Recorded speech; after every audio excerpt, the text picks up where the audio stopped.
ഇസ്മായിൽ ഹനിയുടെ വധത്തിനു ശേഷം ഹമാസിന്റെ പുതിയ തലവനായി യഹിയ സിൻവാറിനെ തിരഞ്ഞെടുത്തു. 2023 ഒക്ടോബർ 7 ഇസ്രായേലിലേക്ക് ഹമാസ് നടത്തിയ ആക്രമണത്തിന്റെ സൂത്രധാരനായിരുന്ന യഹിയ സിൻവാറിനെ നേതൃത്വമേൽപ്പിക്കുമ്പോൾ വിട്ടുവീഴ്ചയ്ക്കില്ലെന്ന സന്ദേശമാണ് ഇസ്രായേലിന് നൽകുന്നത്. ഹമാസിന്റെ സ്ഥാപകാംഗവും ശക്തനായ നേതാവുമാണ് യഹിയ സിൻവാർ. ഗാസയിൽ ഇസ്രായേലിനെതിരായ പ്രതിരോധ യുദ്ധത്തിൽ ഹമാസിനെ നയിക്കുന്നത് സിൻവാറാണ്. ഒക്ടോബർ 7 ബന്ദികളാക്കിയ 120ഓളം ഇസ്രായേലികൾ ഇപ്പോഴും സിൻവാറിന്റെ കസ്റ്റഡിയിലാണ് കഴിയുന്നത്. 1962 ഈജിപ്റ്റ് ഭരിച്ചിരുന്ന ഗാസയിലെ ഖാൻ യൂനിസ് അഭയാർത്ഥി ക്യാമ്പിലായിരുന്നു യഹിയ സിൻവാർ ജനിച്ചത്. ഗാസയിലെ ഇസ്ലാമിക് യൂണിവേഴ്സിറ്റിയിൽ അറബിക് പഠനത്തിൽ ബിരുദം നേടി. 1989 2 ഇസ്രായേൽ സൈനികരെയും കൂട്ടാളികളായ 4 പലസ്തീനികളെയും തട്ടിക്കൊണ്ടുപോയി കൊലപ്പെടുത്തിയതിന് ഇസ്രായേൽ സിൻവാറിന് ജീവപര്യന്തം തടവിന് ശിക്ഷിച്ചു. 23 വർഷമാണ് ഇസ്രായേലി ജയിലിൽ സിൻവാർ കഴിച്ചുകൂട്ടിയത്. സിൻവാറിനെ ചോദ്യം ചെയ്ത ഒരു ഉദ്യോഗസ്ഥൻ പറഞ്ഞത് ഇയാൾ 1000% പ്രതിബദ്ധതയുള്ള ആളാണ് എന്നാണ്. അതുപോലെ 1000% അക്രമകാരിയാണെന്നും.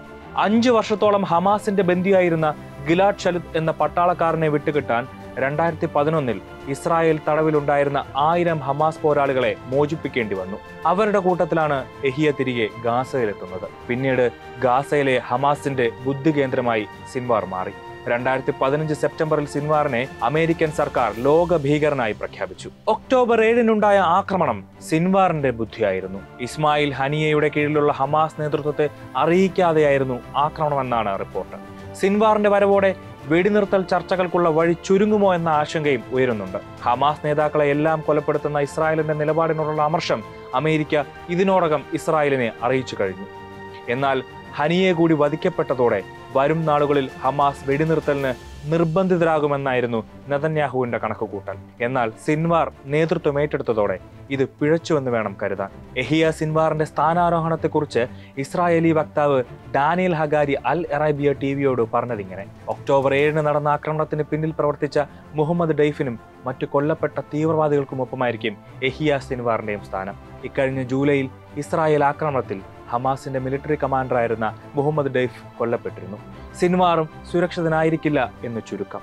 അതേസമയം യഹിയ സിൻവാർ വെടിനിർത്തലിനുള്ള ചർച്ചകൾക്ക് ഊന്നൽ നൽകുമെന്നാണ് ഹമാസ് പറയുന്നത്.